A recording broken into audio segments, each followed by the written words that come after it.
Hi friends, ಎಲ್ಲರೂ ಹೇಗಿದ್ದೀರಾ? ಚೆನ್ನಾಗಿದ್ದೀರಾ? ನಾನು ಚೆನ್ನಾಗಿದ್ದೀನಿ, ನೀವು ಚೆನ್ನಾಗಿದ್ದೀರಾ ಅಂತ ಅನ್ಕೊತಾ ಇದ್ದೀನಿ. ಇವತ್ತೇನು ರೆಸಿಪಿ ಮಾಡ್ತಾ ಇದ್ದೀನಿ ಅಂದರೆ, ಇವತ್ತು ಬಂದು ಸೋರೆಕಾಯಿ ದೋಸೆ ಮಾಡ್ತಾ ಇದ್ದೀನಿ. ಹಾಗೆ ಅದಕ್ಕೆ ಚಟ್ನಿ ಮಾಡ್ತಾ ಇದ್ದೀನಿ. ಯಾವ ಚಟ್ನಿ ಅಂತ ನೋಡ್ಕೊಳ್ಳಿ. ಹಾಗೆ ದೋಸೆ ಸೂಪರ್ ಆಗಿರುತ್ತೆ, ಹೆಲ್ತಿ ದೋಸೆ ಚೆನ್ನಾಗಿರುತ್ತೆ. ಹೇಗೆ ಮಾಡೋದು ಅಂತ ತೋರಿಸ್ತೀನಿ, ಬನ್ನಿ. ಹಾಗೆ ನಮ್ಮ ಚಾನಲ್ನ ಸಂಗೀತಾ ಮಂಜುನಾಥ್ ಕನ್ನಡ ಬ್ಲಾಗ್ಸ್ ಚಾನಲ್ನ ಸಬ್ಸ್ಕ್ರೈಬ್ ಮಾಡ್ಕೊಳ್ಳಿ. ಹಾಗೆ ಲೈಕ್ ಮಾಡಿ, ಆದಷ್ಟು ನಿಮ್ಮ ಫ್ರೆಂಡ್ ಸರ್ಕಲ್ಗಳಿಗೆ ಶೇರ್ ಮಾಡಿ ಫ್ರೆಂಡ್ಸ್. ಹಾಗೆ ಸೋರೆಕಾಯಿ ದೋಸೆ ಮಾಡೋದಿಕ್ಕೆ ನೋಡಿ, ಸೋರೆಕಾಯಿನ ಸಿಪ್ಪೆ ಎಲ್ಲ ತೆಗೆದು ಹೆಚ್ಕೊಂಡಿದ್ದೀನಿ. ಒಂದು ಅರ್ಧ ಸೋರೆಕಾಯಿ ತಗೊಂಡಿದ್ದೀನಿ ನಾನು. ಅಂದರೆ ಕುಂಬಳಕಾಯಿ ಉದ್ದಕ್ಕಿರ್ತಲ್ಲ ಸೋರೆಕಾಯಿ ಅದು. ಹಾಗೆ ಅದಕ್ಕೆ ಜೀರಿಗೆ, 1 ಇಂಚಷ್ಟು ಶುಂಠಿ, ಒಂದು 4ರಿಂದ 5 ಹಸಿಮೆಣಸಿನ್ಕಾಯಿ ಖಾರಕ್ಕೆ ಚೆನ್ನಾಗಿರುತ್ತೆ. ಅದ್ರ ಜೊತೆಗೆ ಅನ್ನ, ರಾತ್ರಿ ಅನ್ನ ಉಳಿದಿದ್ರೆ ಅದು ಮಾಡ್ಕೊಬೋದು, ಇಲ್ಲ ಬಿಸಿ ಅನ್ನನೂ ಮಾಡಿ ರುಬ್ಬೋದು. ಅದ್ರ ಜೊತೆಗೆ ನಾನು ನೋಡಿ ಅವರೆಬೇಳೆ, ಹೆಸರು ಬೇಳೆ, ಹಾಗೆ ತೊಗರಿ ಬೇಳೆ, ಈ 3 ಬೇಳೆನೂ ಸ್ವಲ್ಪ ನೆನೆಸ್ಕೊಂಡಿದ್ದೀನಿ. ನಾವು ಎಷ್ಟು ಬೇಕೋ ಅಷ್ಟು ಕ್ವಾಂಟಿಟಿ, ಒಂದು ಬೌಲ್ ಎಷ್ಟಾಗುತ್ತೆ ಎಲ್ಲ ನೆಂದಿರೋದು. 1-2 ಗಂಟೆ ನೆನೆಸ್ಕೊಂಡಿದ್ದೀನಿ. ಈಗ ಮಾಡೋದು ಹೇಗೆ ಅಂತ ತೋರಿಸ್ತೀನಿ, ಬನ್ನಿ. ಮೊದಲಿಗೆ ನೋಡಿ ಅನ್ನ ಹಾಕ್ಕೊತಾ ಇದ್ದೀನಿ. ಮಿಕ್ಸಿ ಜಾರಲ್ಲಿ ರುಬ್ಕೊಂಡ್ಬಿಡೋದು. ದೋಸೆ ಹಿಟ್ಟು ರೆಡಿ ಮಾಡ್ಕೊಬೇಕಲ್ವಾ, ಇನ್ಸ್ಟೆಂಟಾಗಿ ರೆಡಿ ಆಗುತ್ತಿದ್ದು. ನೋಡಿ ಅನ್ನ ಹಾಕ್ಕೊತಾ ಇದ್ದೀನಿ. ಅನ್ನ ಹಾಕ್ಕೊಂಡು ಈಗ ಸೋರೆಕಾಯಿ ಹೆಚ್ಚಿಟ್ಕೊಂಡು ತೊಳ್ಕೊಂಡು ಇಟ್ಕೊಂಡಿದ್ದೀನಿ ಆಲ್ರೆಡಿ.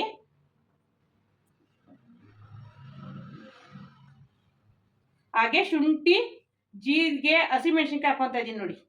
ಈಗ ಶುಂಠಿ ಹಾಕ್ಕೊತಾ ಇದ್ದೀನಿ, ಹಾಗೆ ಜೀರಿಗೆ. ಈಗ ನಾವು ನೆನೆಸಿದ್ವಲ್ಲ ಕಾಳು ಅಂದರೆ ಬೇಳೆಗಳನ್ನ ಹಾಕ್ಕೊತಾ ಇದ್ದೀನಿ. ಇದ್ರ ಜೊತೆಗೆ ನೀವು ಹಸಿ ತೆಂಗಿನಕಾಯಿ ತುರಿನೂ ಹಾಕ್ಕೊಬೋದು, ಚೆನ್ನಾಗಿರುತ್ತೆ.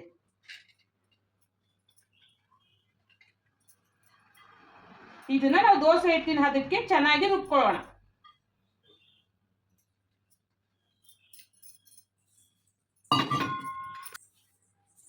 ನೋಡಿ 1 ಸ್ಪೂನ್ ಅಷ್ಟು ಉಪ್ಪು ಹಾಕ್ಕೊತಾ ಇದ್ದೀನಿ. ಈಗ ಇದಕ್ಕೆ ನೀರು ಹಾಕಿ ರುಬ್ಕೊಂತೀನಿ ನಾನು ದೋಸೆ ಹಿಟ್ಟಿನ ಅದಕ್ಕೆ. ನೋಡಿ ನೀರು ಎಷ್ಟು ಬೇಕೋ, ಯಾಕಂದ್ರೆ ಅನ್ನ ತುಂಬಾ ನೀರು ಇಡ್ಸಲ್ಲ, ಹಾಗಾಗಿ ಸ್ವಲ್ಪ ನೀರು ಹಾಕೊಂಡು ರುಬ್ಕೊಳ್ಳೋಣ. ಗಟ್ಟಿಗಿದ್ರೆ ಮತ್ತೆ ನೀರು ಹಾಕೊಳ್ಳೋಣ.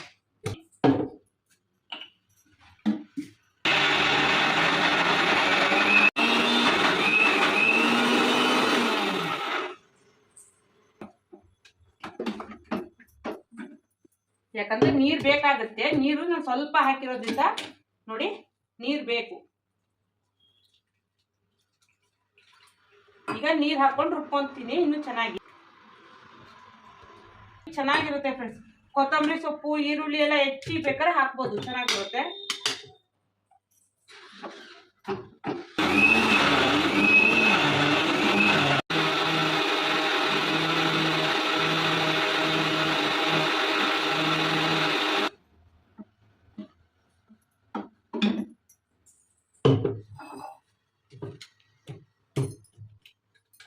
ಈಗ ನೋಡಿ ಫ್ರೆಂಡ್ಸ್, ಈ ರೀತಿ ಚೆನ್ನಾಗಿ ನೈಸಾಗಿ ರುಬ್ಕೊಂಡಿದ್ದೀನಿ ನೋಡಿ. ಈ ರೀತಿ ಸಾಕು, ದೋಸೆ ಹಿಟ್ಟಿನ ಹದಕ್ಕೆ ಇದು ಬರುತ್ತೆ. ಇಷ್ಟು ಸಾಕು. ಈಗ ಬೌಲಿಗೆ ಶಿಫ್ಟ್ ಮಾಡ್ಕೊತೀನಿ.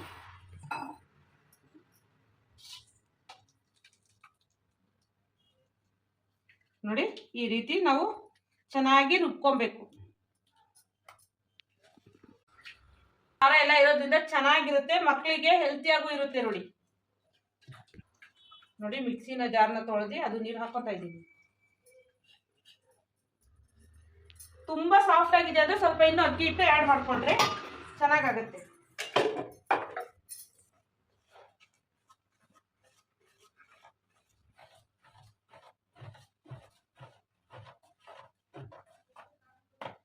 ಇದರಲ್ಲಿ ಇಡ್ಲಿನೂ ಮಾಡ್ಬೋದು ಫ್ರೆಂಡ್ಸ್, ಸೂಪರ್ ಆಗಿ ಬರುತ್ತೆ.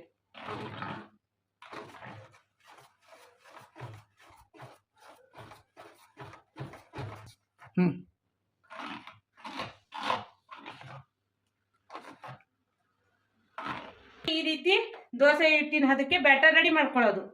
ಈಗ ದೋಸೆ ಹಾಕೋಣ ಅಷ್ಟೇ, ಹಿಟ್ಟು ರೆಡಿ ಆಯ್ತು ನೋಡಿ. ಈ ರೀತಿ ಮಾಡ್ಕೊಂಡ್ರೆ ಸಾಕು ಫ್ರೆಂಡ್ಸ್. ನೋಡಿ ದೋಸೆ ಹಿಟ್ಟು ರೆಡಿ ಇದೆ, ಹಂಚು ಕಾದಿದೆ. ಈಗ ದೋಸೆ ಹಾಕೊಳ್ಳೋಣ. ಸ್ಮೂತ್ ಆಗಿರುತ್ತೆ ಫ್ರೆಂಡ್ಸ್, ಸ್ವಲ್ಪ ನಿಧಾನಕ್ಕೆ ಹಾಕೊಳ್ಳಿ, ಅರ್ಜೆಂಟ್ ಮಾಡಕ್ ಹೋಗ್ಬೇಡಿ.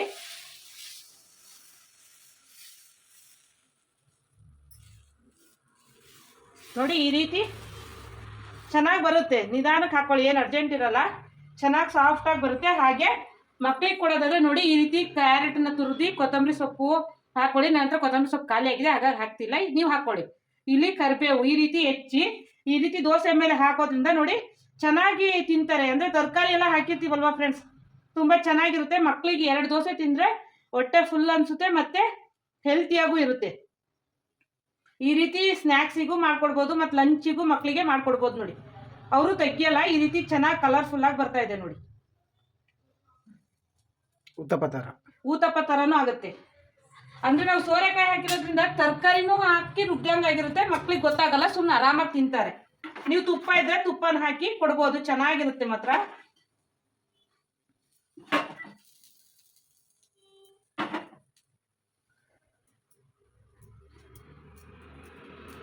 ಎಷ್ಟು ಕಲರ್ಫುಲ್ಲಾಗೂ ಕಾಣಿಸ್ತಾ ಇದೆ. ಮಕ್ಕಳು ಇಷ್ಟಪಟ್ಟು ತಿಂತಾರೆ ಇದನ್ನ ಈ ರೀತಿ ಮಾಡೋದ್ರಿಂದ. ಆದಷ್ಟು ಯಾವ್ದು ಇದ್ರಲ್ಲಿ ನಾವು ತರಕಾರಿ ಅಂದರೆ ತಿನ್ನೋಕ್ಕೆ ಮಕ್ಳಿಗೆ ಮಾಡಿಕೊಡ್ಬೋದು ಅಂತ ಯೋಚನೆ ಮಾಡಬೇಕು. ಯಾಕಂದರೆ ಎಲ್ಲ ರೀತಿ ತರಕಾರಿ ತಿನ್ನಲೇಬೇಕು. ತರಕಾರಿಗಳೆಲ್ಲ ತಿನ್ನಲ್ಲ ಅನ್ನೋ ಮಕ್ಳಿಗೆ ಈ ರೀತಿ ಮಾಡಿಕೊಡಿ, ತಿಂತಾರೆ. ಚೆನ್ನಾಗಿ ಬರುತ್ತೆ ಫ್ರೆಂಡ್ಸ್. ಸ್ವಲ್ಪ ಆದರೆ ಸ್ಲೋವಾಗಿ, ಅಂದರೆ ಸ್ವಲ್ಪ ಅಕ್ಕಿ ಹಿಟ್ಟು ನಿಮಗೆ ದೋಸೆ ಅಕಸ್ಮಾತ್ ಬರಲಿಲ್ಲ ಅಂದರೆ ಅಕ್ಕಿ ಹಿಟ್ಟನ್ನ ಸ್ವಲ್ಪ ಜಾಸ್ತಿ ಮಿಕ್ಸ್ ಮಾಡ್ಕೊಳ್ರಿ, ಚೆನ್ನಾಗಿ ಬರುತ್ತೆ ದೋಸೆ. ಫ್ರೆಂಡ್ಸ್ ಇವಾಗ ಇದು ಬೆಂದಿದೆ ನೋಡಿ, ತಿರುವಾಕೋಣ. ಈ ರೀತಿ ಸ್ಲೋವಾಗಿ ತಿರುವಾಕಿ ಬರುತ್ತೆ, ಚೆನ್ನಾಗಿ ಬರುತ್ತೆ ನೋಡಿ. ಸ್ವಲ್ಪ ದಪ್ಪಕ್ಕೆ ಹಾಕೊಳ್ಳಿ, ದಪ್ಪ ಇದ್ರೂ ಊತಪ್ಪ ಥರ ಚೆನ್ನಾಗಿರುತ್ತೆ ನೋಡಿ. ಈ ರೀತಿ ನಿಧಾನ ತಿರುವಾಕಿದ್ರೆ ಚೆನ್ನಾಗಿ ಬರುತ್ತೆ ದೋಸೆ, ಸೂಪರ್ ಆಗಿರುತ್ತೆ ಫ್ರೆಂಡ್ಸ್. ಇದನ್ನ ದೋಸೆನ ಹಾಗೇನೂ ಕೊಡ್ಬೋದು, ಯಾಕಂದ್ರೆ ಇದರಲ್ಲಿ ಶುಂಠಿ, ಹಸಿಮೆಣಸಿನ್ಕಾಯಿ, ಜೀರಿಗೆ ಎಲ್ಲ ಉಪ್ಪು ಹಾಕಿ ರುಬ್ಬಿರೋದ್ರಿಂದ ಎಲ್ಲ ಇದೆ. ಚಟ್ನಿನೂ ಹಾಕೊಡ್ಬೋದು, ಇಲ್ಲ ಬರೀ ತುಪ್ಪ ಇಲ್ಲಾಂದ್ರೆ ಇದು ಸಾಸು ಟೊಮೊಟೊ ಕೆಚಪ್ ಜೊತೆಗೂ ಕೊಡ್ಬೋದು, ತಿಂತಾರೆ ಇಷ್ಟಪಟ್ಟು.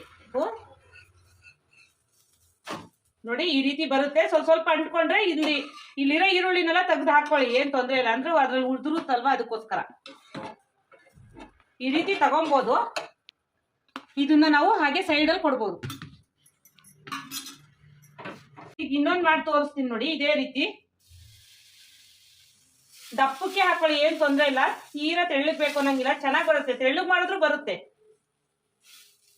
ಈ ಹಸಿ ಹಿಟ್ಟಿದ್ದಾಗಲೇ ಹಾಕ್ಬಿಡಿ, ತುಂಬಾ ಹಾಕಿದ್ರೆ ನೋಡಿ ಈ ರೀತಿ ಕ್ಯಾರೆಟ್ ಇವನ್ನೆಲ್ಲ ಹಾಕಿದ್ರೆ ಬೇಗ ಇಟ್ಕೊಳ್ಳುತ್ತೆ ಹಿಟ್ಟಲ್ಲಿ ಚೆನ್ನಾಗಿ. ಈ ರೀತಿ ಪ್ರೆಸ್ಸು ಮಾಡ್ಬೋದು, ಪ್ರೆಸ್ ಮಾಡಿದ್ರೆ ಕ್ಲೀನಾಗಿ ಕುತ್ಕೊಳ್ಳುತ್ತೆ.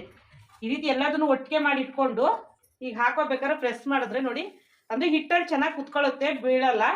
ಅವಾಗಲೂ ನಾನು ಹಂಗೆ ಮೇಲೆ ಉದುರಿಸ್ತೇ ಅದು ಬೀಳ್ತಾ ಇದೆ ಅಲ್ವಾ. ಈ ರೀತಿ ಮಾಡಿ ಪ್ರೆಸ್ ಮಾಡಿ ಬಿಸಿಯಲ್ಲಿ ಚೆನ್ನಾಗಿ ಇಟ್ಕೊಳ್ಳುತ್ತೆ ನೋಡಿ. ಈ ರೀತಿ ಮಾಡಿ ಪ್ರೆಸ್ ಮಾಡೋದ್ರಿಂದ ಹಿಟ್ಟಲ್ಲಿ ಇಟ್ಕೊಳ್ಳುತ್ತೆ ನೋಡಿ, ಬೀಳಲ್ಲ. ಬೀಳುತ್ತೆ ಅನ್ನೋ ಚಾನ್ಸಸ್ ಇದ್ರೆ. ಈಗ ನೋಡಿ ಫ್ರೆಂಡ್ಸ್, ಅಂದ್ರೆ ಅದು ಬೆಂದಿದ ಕೂಡಲೇ ಅದು ನಿಧಾನಕ್ಕೆ ಎದಾಳುತ್ತೆ ದೋಸೆ. ನಾವೇನು ಪ್ರೆಸ್ ಮಾಡಬೇಕು ಅನ್ನೋದಿಲ್ಲ ನೋಡಿ. ಈ ರೀತಿ ಹಾಕೋದ್ರಿಂದ ಈಸಿಯಾಗಿ ಬರುತ್ತೆ.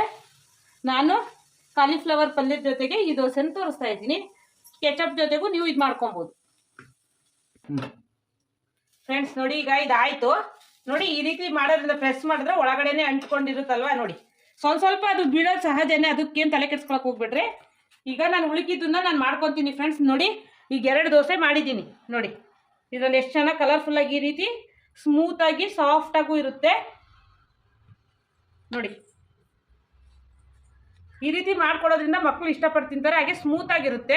ಇದನ್ನು ನಾನು ಕಾಲಿಫ್ಲವರ್ ಪಲ್ಯದ ಜೊತೆಗೆ ನಮ್ಮ ಮನೆಯವ್ರಿಗೆ ಕೊಡ್ತಾ ಇದ್ದೀನಿ. ಅವ್ರು ಟೇಸ್ಟ್ ಮಾಡಿ ಹೇಳ್ತಾರೆ. ನೀವು ತಗೊಳ್ರಿ, ನೀವು ಟೇಸ್ಟ್ ಮಾಡಿ ನೋಡಿ ಫ್ರೆಂಡ್ಸ್. ಹೇಗಿದ್ದೀರಾ? ಚೆನ್ನಾಗಿದ್ದೀರಾ? ಟೇಸ್ಟ್ ನೋಡೋಂಥ ದೋಸೆನ ಕೊಟ್ಟಾಳೆ, ಸೋರೆಕಾಯಿ ದೋಸೆ ಅಂತಿದ್ರು. ಇದು ಫಸ್ಟ್ ಟೈಮ್ ನಾವು ತಿನ್ನೋಲ್ಲ. ಇದ್ರ ಜೊತೆಗೆ ಏನಿದು ಫ್ಲವರ್ ಪಲ್ಯ, ಚಟ್ನಿ ಮಾಡಿಲ್ಲ ಇವತ್ತು ಅಮಾಸೆ. ಟೇಸ್ಟ್ ಚೆನ್ನಾಗೈತೆ, ಸೂಪರು. ಉತ್ತಪ್ಪ ತಿನ್ನೋ ಥರ ಅನ್ಸುತ್ತಲ್ವಾ? ಉತ್ತಪ್ಪ ತಿಂತೀವಲ್ಲ ಅದೇ ಥರ ಅನಿಸುತ್ತೆ. ಆಮೇಲೆ ಚಿಕ್ಕ ಮಕ್ಕಳಿಗೂ ಹೆಲ್ದಿಯಾಗಿ ಚೆನ್ನಾಗಿರುತ್ತೆ. ಮಾಡ್ಕೊಳ್ಳಿ, ನೀವು ತಿನ್ಕೊಳ್ಳಿ, ನೀವು ಆರೋಗ್ಯವಾಗಿರಿ, ಮಕ್ಕಳು ಆರೋಗ್ಯವಾಗಿರಲಿ. ಹಾಗಾಗಿ ಮಾಡಿಕೊಡಿ, ಎಲ್ಲ ಮನೆ ಮಂದಿಗೂ ಮಾಡಿಕೊಡಿ. ಸೂಪರ್ ಆಗಿದೆ, ಚೆನ್ನಾಗಿದೆ. ಈ ವಿಡಿಯೋ ಇಷ್ಟ ಆದರೆ ಲೈಕ್ ಮಾಡಿ, ಶೇರ್ ಮಾಡಿ, ಕಮೆಂಟ್ ಮಾಡಿ, ಹಾಗೆ ಸಬ್ಸ್ಕ್ರೈಬ್ ಆಗಿ ಫ್ರೆಂಡ್. ಹೆಚ್ಚು ಶೇರ್ ಮಾಡಿ, ಸಪೋರ್ಟ್ ಮಾಡಿ. ಬಾಯ್.